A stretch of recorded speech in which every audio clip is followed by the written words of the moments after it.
Buenas tardes a todos, es el episodio 8 y hoy vamos a hablar de cacerías de montaña. Primero deciros que ya he subido los vídeos que no sé si habéis visto del episodio, que al final salieron 2 episodios del otro día, que estuvimos casi 2 horas hablando y han salido 2 cortos sobre la caza del corzo, ¿no? Y esos ya los he subido a YouTube y también los tenéis en Spotify, en iTunes.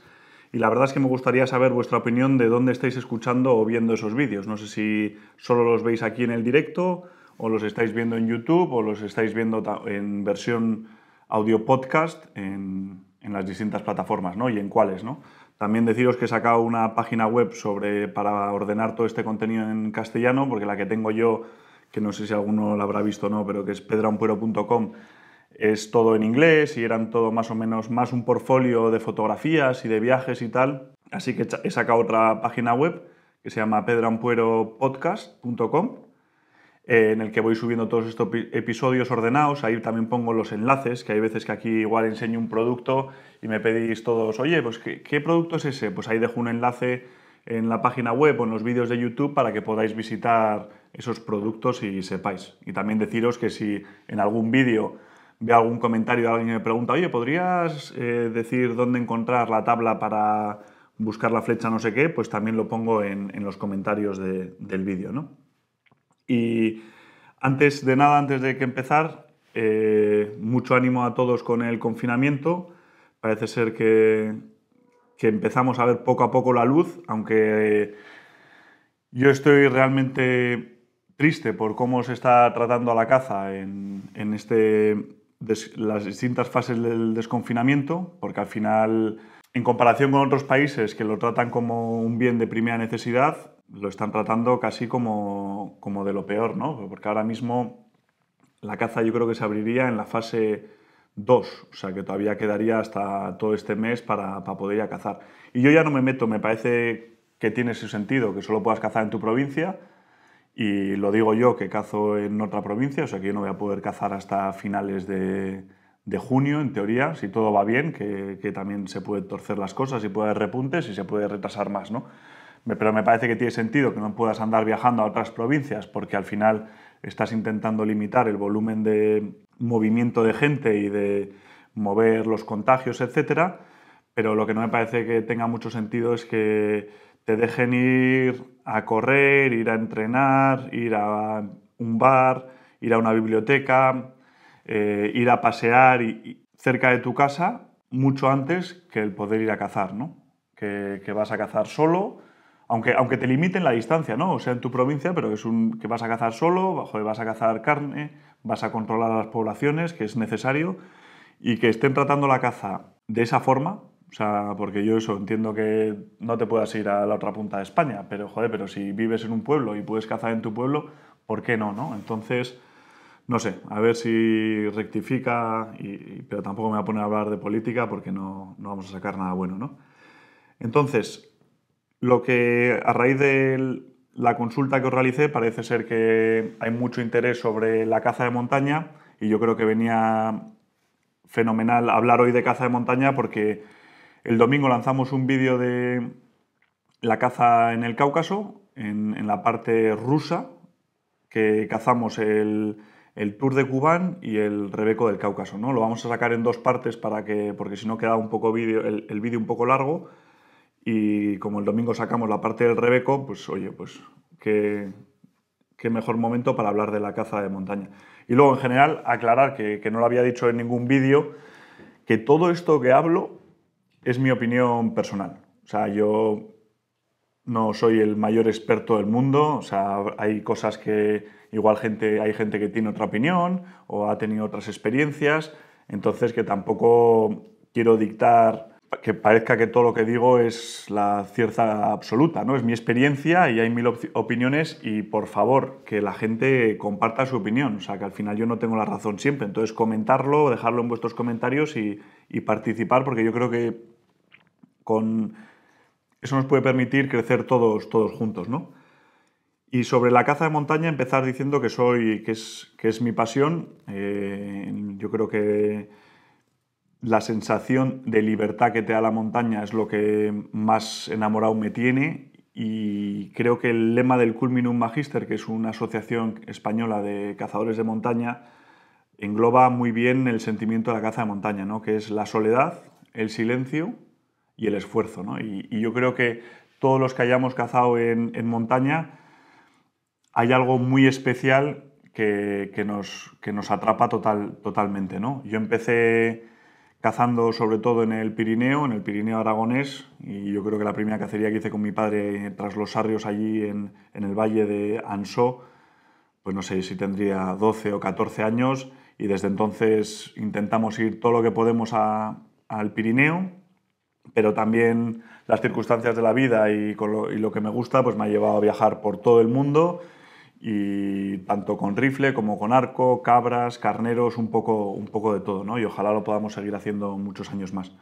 Hay muchas cosas de hablar de la caza de montaña, y yo creo que es importante dividirlo un poco, ¿no? Porque si no podríamos estar aquí ya por norma general.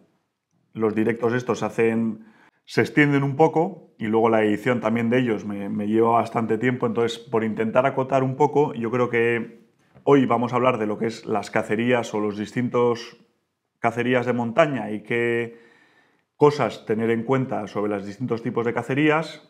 Luego otro día podemos hablar un poco más de tácticas de caza de montaña, y otro día sobre equipamiento, porque de equipamiento me habéis hecho bastantes preguntas, pero es un tema que como entre hoy no salimos, porque es que puedes hablar desde la ropa, desde los rifles, óptica, comida, sacos de dormir, tiendas de campaña, o sea, es ilimitado el tema, ¿no? Entonces, yo eso voy a intentar, no hagáis muchas preguntas sobre eso, aunque comentaré algunas cosas de equipamiento hoy, pero ya lo dejaremos para otro día para centrarnos 100% en el equipamiento, porque es muy importante el equipamiento, ver qué tipos de cacerías vas a realizar o qué tipos de cacerías y necesidades tienes, que es lo que vamos a comentar hoy, antes de elegir, hablar de qué equipamiento se puede adecuar a ti o no.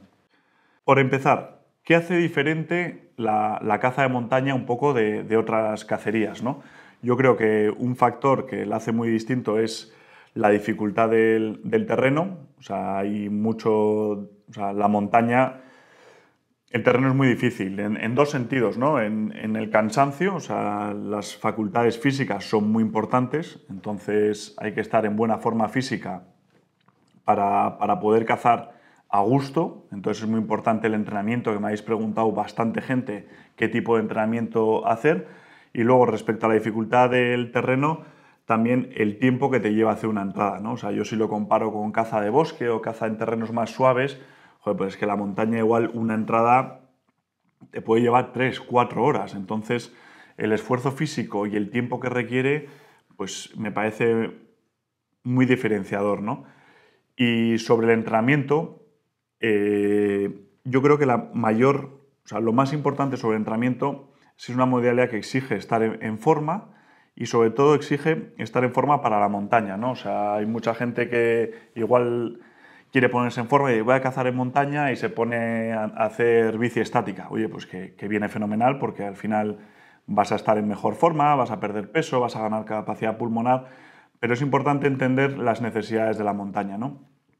Y las principales necesidades de la montaña serían fuerza, porque es un deporte en el que se necesita mucha fuerza, tanto en el tren inferior, en las piernas, como en el core, ¿no? En toda la estabilidad corporal. Al final llevamos una mochila, llevamos peso, el terreno no es nada igual, entonces cada pisada es distinta, se te tuerce el tobillo, entonces tienes que tener mucha fuerza en las articulaciones y en todo tu cuerpo para ser capaz de equilibrar ese peso y esos movimientos con toda la estructura del cuerpo, ¿no?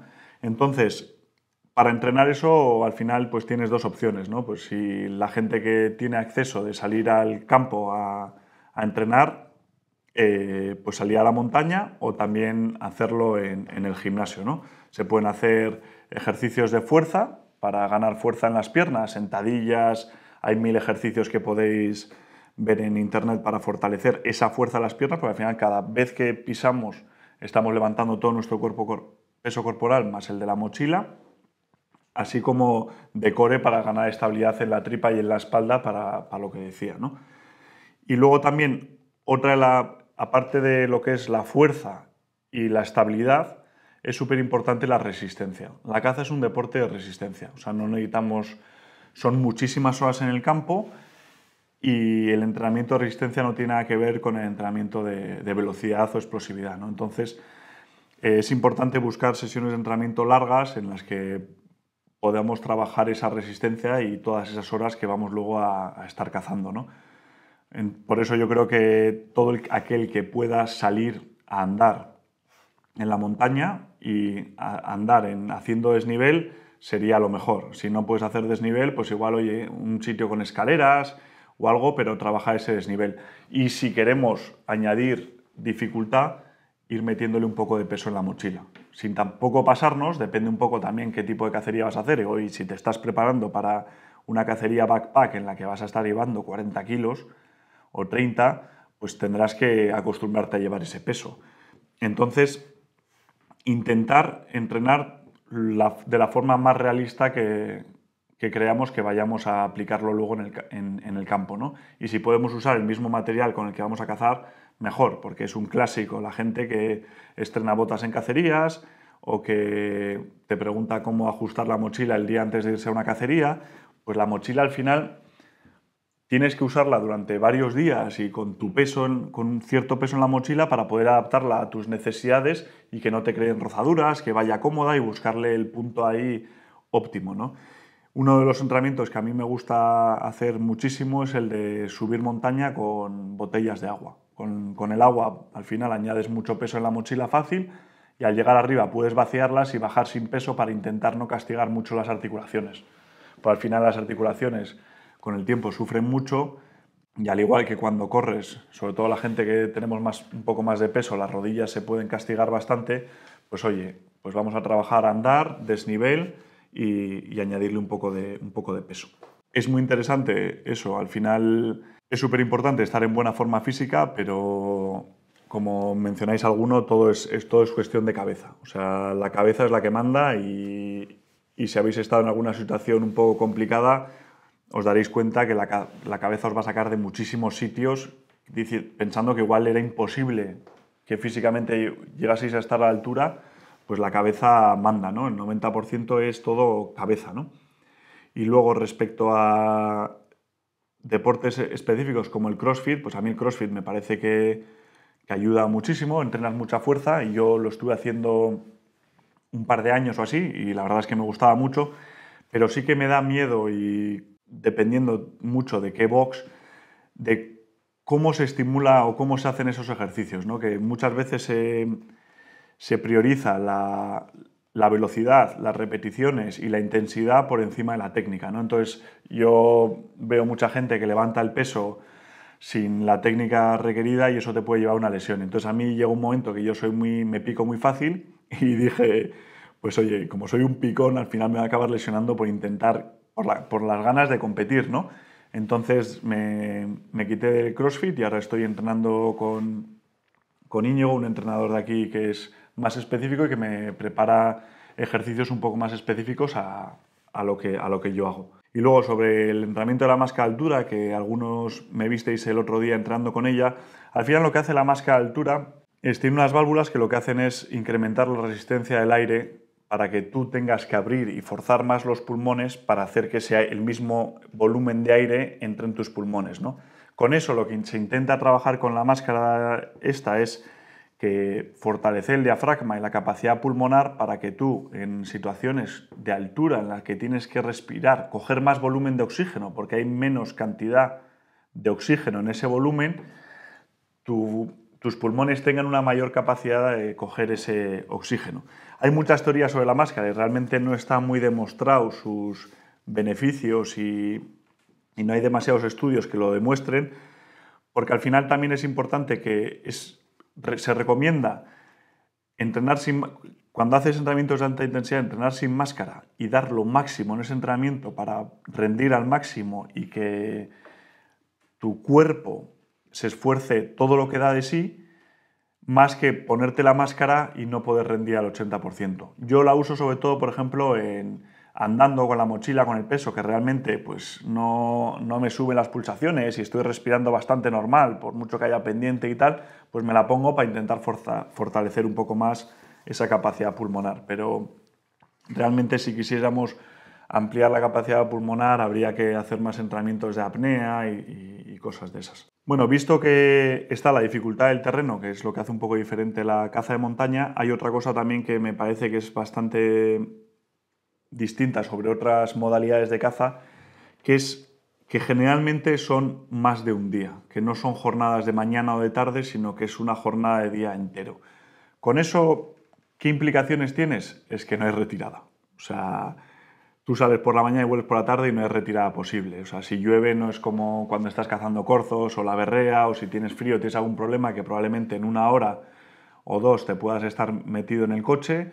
En la montaña es más aventura. O sea, tú tienes un plan que va a cambiar constantemente, o sea, no sé, o sea, ya llega un momento que casi no hay que hacer ni planes porque todo va a ir sobre la marcha, pero lo que sí que tienes que tener claro es que vas a estar ahí todo el día y que tienes que estar preparado a todo lo que puede pasar, ya sea cambios de tiempo, accidentes, planes alternativos, y eso lo que te va a englobar es a tener que llevar más equipo en la mochila, que es más peso, y un equipo más estudiado porque tenemos que tener en consideración todas las cosas que nos pueden pasar durante esa jornada de caza, ¿no? Luego, cacerías de montaña hay infinitas y es difícil generalizar, ¿no? Porque hay muchas opciones, muchos tipos de montaña, de animales, de formas de cazar esa montaña. Entonces, me gustaría hacer unas consideraciones de los distintos factores que yo creo que influyen más entre un tipo de cacería de montaña y otra, ¿no? Uno de los factores que me parece muy importante es la duración de la cacería, ¿no? O sea, al final cambia mucho el tema si es una cacería de una mañana o de una tarde, una cacería de un día o cacerías ya de 2, 3 o hasta 10, 15 días, ¿no? Eso, al final, el grado de exigencia de esa cacería va a cambiar enormemente. Y también entender que es una carrera de larga distancia. O sea, al final, en los viajes, sobre todo, que son un poco más largos, no es lo mismo cómo los vas a afrontar que en una cacería de un día. En una cacería de un día sabes que puedes ir a saco, que es tu oportunidad y se va a acabar, ¿no? Tu periodo de caza es más limitado, ¿no? Pero si estás hablando de cacerías que van a ser 10 días, pues tienes que tener la cabeza y decir, oye, esto es una maratón, no, que no me pueda el ansia. Y una de las frases que a mí me encanta es cazar el primer día como si fuera el último, pero llegar al último día cazando como el primero. Explicando esa frase, que es un poco así enrevesada, es cazar el primer día como si fuese el último, en el sentido de que no hay que pensar que la cacería no sabe lo que va a pasar, entonces hay que cazar siempre a saco, ¿no? O sea, si tienes una oportunidad, aprovecharla, no dejar pasar oportunidades el primer día porque muchas veces nunca vuelven a pasar. Entonces, tenerlo en cuenta, ¿no? Cazar siempre como si fuese el primer día, como si fuese el último, ¿no? Con esa misma garra y esas mismas ganas de hacerlo, ¿no? Porque además pueden pasar mil cosas. A mí, por ejemplo, en Kazajstán, mi padre tuvo una lesión en la espalda y el tercer día, pues oye, pues ya no podía cazar. Entonces, tampoco, aunque tu cacería vaya a ser de 7 días, no puedes ir contando con que esos 7 días vas a poder estar cazando. O te pones enfermo, o el tiempo cambia, ¿no? Y al final tú dices, bueno, si me quedan 5 días, total, ya, no, si tengo tiempo, pues igual no. Entonces siempre cazar como si fuese el último día, pero también con la suficiente cabeza para que llegues el último día y puedas cazar igual de fresco que el primero. Y eso es cuestión de entrenamiento y cuestión de saber tus limitaciones y saber un poco cómo medir tus fuerzas, ¿no? Pero es que hay mucha gente que ya el último día no llega con fuerza o gente, por ejemplo, en las cacerías muy largas en Estados Unidos es muy típico, gente que abandona y todavía le quedan cacerías, le quedaban días de cacería y son cacerías muy caras y no llegar al último día para poder cazar, pues oye, pues igual nos hemos preparado mal o hemos llevado el equipo incorrecto o mil cosas, ¿no? Pero cazar, llegar al último día con la energía del primero. Luego, otro factor que me parece muy importante a tener en cuenta a la hora de decidir un destino o de prepararte para uno es dónde vas a dormir, ¿no? Al final hay opciones principales, pues tendrías o dormir en una casa o en un hotel, que es muy típico pues en Europa, pues en Rumanía, en Bulgaria, en España, pues son cacerías que tú duermes en un hotel rural o en una casa, pero en una casa y cazas en el día y vuelves a dormir a esa casa, ¿no? Luego, dormir en una cabaña, que duermes ya en el campo, tienes unos recursos un poco más limitados, pero estás en Kirguistán, por ejemplo, las cacerías de invierno es muy típico dormir en una cabaña. Hay cacerías también en Europa que duermes en cabaña, en Asia, pues depende, ¿no? Pues en Asia, en Mongolia, duermes en una yurta, que no es una tienda de campaña porque ya empiezas a tener un generador de luz, empiezas a poder tener estufa, entonces es un poco un paso, un nivel superior que a la tienda de campaña, ¿no? Y por último estaría la tienda de campaña. Lo más importante de saber dónde dormir es que nos va a indicar el grado de recuperación nuestro al volver al campamento, ¿no? O sea, descansar es clave y todos los que habéis dormido en una tienda de campaña, pues no tiene nada que ver con dormir en un hotel. En un hotel vas a llegar, te vas a poder duchar, vas a dormir bien, vas a asegurarte horas de sueño cómodas y eso te va a permitir al día siguiente estar mucho mejor que si has dormido en unas condiciones mucho peores, ¿no? En la tienda de campaña, por mucho que esto, vamos a descansar mal y sobre todo si no estamos acostumbrados. Y es súper importante en las tiendas de campaña llevar un equipo bueno. O sea, porque al final, si llevas un saco malo, vas a tener frío anoche y no vas a descansar. La esterilla, pues joder, poder llevar una esterilla buena que te aísle y que estés cómodo, pues te va a cambiar mucho, ¿no? Una tienda de campaña que yo siempre recomiendo llevar la nuestra propia, ¿no? Porque al final vas a muchas cacerías en las que dependes del guía de proporcionarte ese equipo y llegas allí y la tienda de campaña está medio rota, está mal. Entonces, no deis cuando viajéis por ahí, y con lo importante que son estas cacerías que son más exigentes, no deis nada por hecho llevar vuestro propio material. Entonces, en las tiendas de campaña, súper importante eso, ¿no? Luego, en la tienda de campaña también, pues oye, pues acostumbrarnos a cómo dormir o sea, acostumbrarnos a cómo dormir en la tienda de campaña para poder aprovechar al máximo y descansar para poder estar recuperados. Entonces, pues a mí me gusta llevar tapones. Los tapones de los oídos van directamente a la tienda de campaña para que un día que llueve o el típico día de tormenta que está todo el viento ahí en la tienda poder descansar. Poder incluso tomar valerianas o pastillas, no quiero recomendar pastillas, pero cosas que te permitan relajar y recuperarte y aprovechar, sobre todo esos primeros días de las cacerías en los que estás súper nervioso, tienes ansiedad, estás con el jet lag y tal, poder ayudar a que te ayude algo para que descanses y aprovechar y te recuperes y te adaptes al horario, al esfuerzo físico y demás, va a ser algo fundamental y que nos puede cambiar mucho en la cacería. Yo, en una de las cacerías que tuve a Turquía, el cámara no llevaba un saco muy malo y claro, de poder dormir en la tienda conmigo con su saco, tuvo que dormir en la cabaña, en una cabañita que había ahí de pastores, con los 4 guías o 5 que había. Entonces, claro, dormir en una cabaña con 5 tíos, que uno ronca, el otro se tira pedos, el otro se mueve, el otro se levanta 3 veces a hacer pis, pues no duermes. Y dormí en la tienda de campaña conmigo, que soy un chollo como compañero de tienda porque no me muevo, como tenía un saco malo, pues pasaba tanto frío que no podía, ¿no? Entonces, tenerlo en la cabeza. Y yo creo que sobre todo el tema de dónde dormir, la mayor diferencia entre las tiendas de campaña y lo demás es que la tienda de campaña no te permite errores. O sea, al final tú, cualquier error que tengas, no vas a poder secar la ropa, no vas a poder secar los calcetines, no vas a poder estirarte, estás todo el día encogido, sobre todo si llueve, hay muchos días que vas a estar dentro de la tienda de campaña sin moverte, encogido, vas a comer desagusto.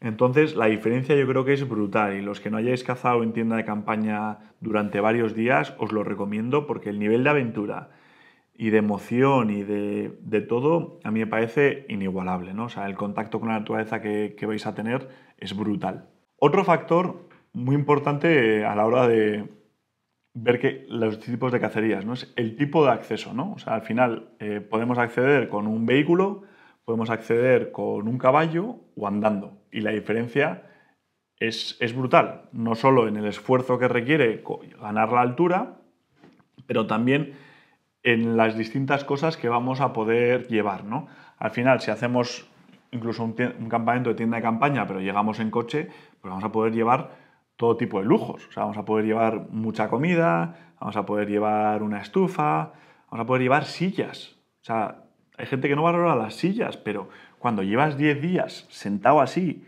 sin poder sentarse en ningún lado bien, a estirar la espalda, pues es que una silla te da la vida, ¿no? El vehículo eso te va a dar que no vas a tener limitación en peso. El caballo también es una gran diferencia porque te va a permitir llevar, más que llevar muchas más cosas de lo que llevarías en un backpack, lo que te va a permitir es que el peso lo lleve el caballo, que eso es toda la diferencia, ¿no? Porque tú vas a hacer toda la subida, que hay veces que igual incluso la subida, por si el terreno es muy complicado, lo vas a hacer andando con el caballo, llevando el caballo de la mano, pero claro, él te lleva todo el peso de la mochila, de la tienda de campaña, de la comida, entonces te da unas facilidades brutales, ¿no? Y luego, yo, por ejemplo, sobre el caballo, a mí me gusta llevar dos bolsas de esas que no tienen mucho más que un asa, y ahí llevo todo mi equipamiento, lo pongo a cada lateral del caballo, eso va nivelado.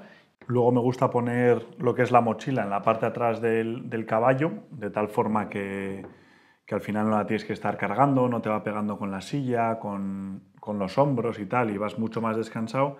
Y una cosa que suelo hacer siempre es cojo el cobertor ese de plástico de la mochila y la cubro entera, de tal forma que así no se me llene de pelos, ¿no? Porque al final la mochila al ir encima del culo del caballo, pues se va rozando, el caballo suda muchísimo por lo que es la zona de la montura, y toda la mochila con el roce se te llena de pelos, de sudor, y al final cogen un olor que no hay quien lo quite, ¿no? Y luego estaría cómo llevar el rifle, ¿no?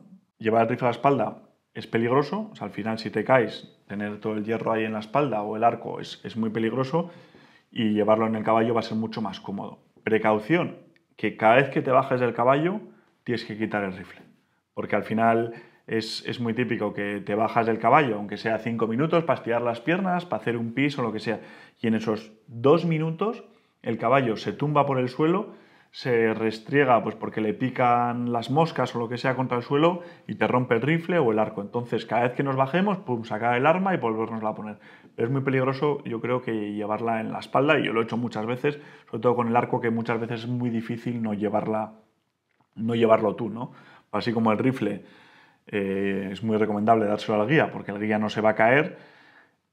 El arco es como más difícil porque por la forma que tiene, ¿no? Entonces, tenerlo en cuenta, porque yo me he caído varias veces del caballo, y todos los que os planteéis una cacería a caballo, yo recomiendo intentar montar algo, pero por ejemplo yo en Kazajstán, cazando el maral, le fui a poner la mochila al caballo, la fui a atar y me decía, no, no, no. Y yo, ¿qué? Pero que no me gusta. No, no, no.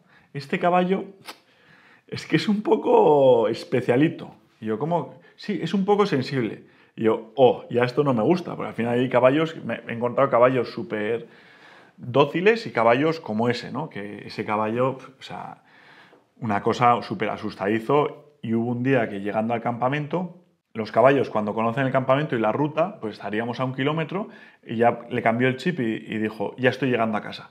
Empezó a galopar, y yo, que tampoco sabía mucho, pues claro, tu instinto cuando te está galopando el caballo fue agarrarme a los pelos de adelante, encogerme así, y claro, como jinete de competición iba. Aquello cogió, cada vez iba cogiendo más velocidad, se me soltó un estribo, el rifle botándome por la espalda, y por milagro bendito que el caballo de repente se encontró con una zona de piedra, yo solo veía las piedras por debajo mío pasar, y digo, aquí me mato, y se frenó y se medio paró al cabo de 300 metros, pero no le pasó peor en mi vida.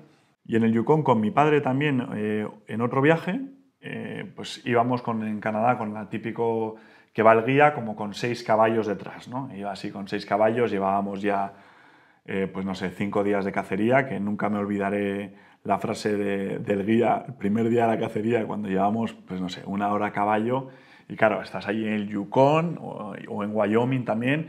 El guía fue aquel que me dijo eso, fue en Wyoming, ¿no? Estás ahí subiéndote en el oeste, tal, con el caballo, el rifle, y dices, ¡buah! Te crees John Wayne, ¿no? Y entonces yo iba con una sonrisa así, ¿no? Y me miró el guía cuando llevábamos media hora andando, y se rió de mí y me dice, ya verás cómo te va a cambiar la sonrisa dentro de unas horas. Y aquel día, entre que se perdió el guía, no encontramos el campamento y al final tuvimos que acabar durmiendo en el suelo porque no llegamos al campamento, hicimos como 12 o 14 horas de caballo. O sea, me dolía la rodilla, el tobillo, el culo, todo. Entonces nunca me olvidaré de la mirada del guía descojonándose de mí, ¿no?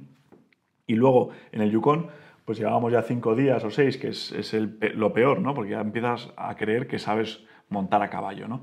Y íbamos por el bosque y al guía pegó un tirón así, pues el tercer caballo de que llevaba 3 o 4 ataos y se partió la cuerda y se soltó, ¿no? Y entonces el tío se empezó a dar la vuelta como para intentar recoger los caballos y dije, Mike, no te preocupes, que ya voy yo, ya te cojo yo los caballos. Y nada, pues me salí del camino para coger los caballos y como no me di cuenta, había una especie de arenas movedizas y de repente el caballo hizo pum, pum, pum, ¡fuas! Y se hundió con todo el barro hasta el pecho. Y yo tenía el barro hasta las rodillas.